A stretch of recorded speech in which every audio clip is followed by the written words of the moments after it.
Le montage vidéo, c'est vraiment simple. Dites-vous que c'est comme un puzzle à assembler. Et si vous voulez apprendre les bases, restez bien sur cette vidéo. Je vais vous montrer l'essentiel pour commencer à monter vos vidéos, que ce soit sur smartphone, sur tablette ou sur un ordinateur.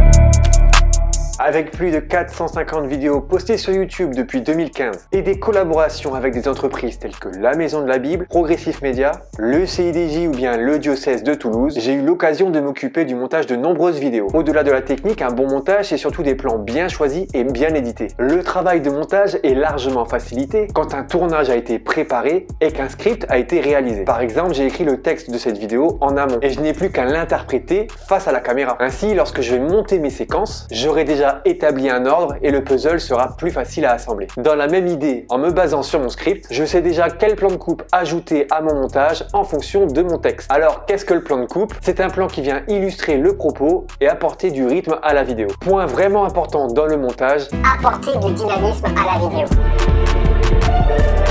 Pour apporter du dynamisme, il faut changer de valeur de plan régulièrement. Regarder une vidéo sur YouTube de 20-30 minutes avec une seule valeur de plan, c'est un exercice difficile. C'est pourquoi pour le bien-être des viewers et pour garder leur attention, il faut changer souvent les valeurs de plan. Voici un tableau des principales valeurs de plan. On y retrouve le plan large, le plan d'ensemble, le plan américain, le plan rapproché taille, le plan poitrine, le gros plan et le très gros plan. Dans votre vidéo, qu'elle dure 1, 10 ou 20 minutes, pensez à régulièrement changer cette valeur pour apporter du dynamisme au tout. Lorsque vous changez de plan, ne passez pas du gros plan au très gros plan ou encore du plan large au plan d'ensemble. Il faut sauter au moins une valeur de plan pour que cela saute vraiment aux yeux.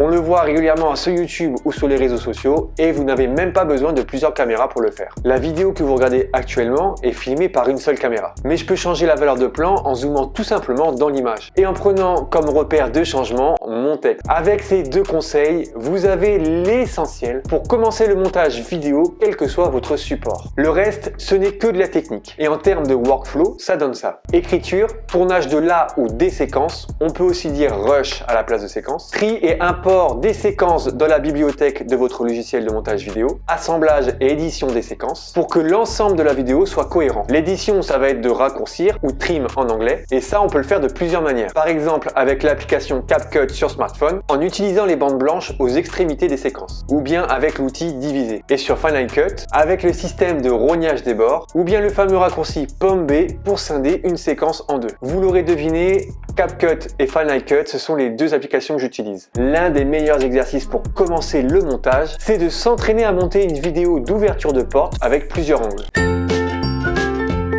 Cela permet de travailler le coupage des séquences et leur enchaînement pour trouver une bonne fluidité. Ainsi, je vous donne un exercice simple à faire.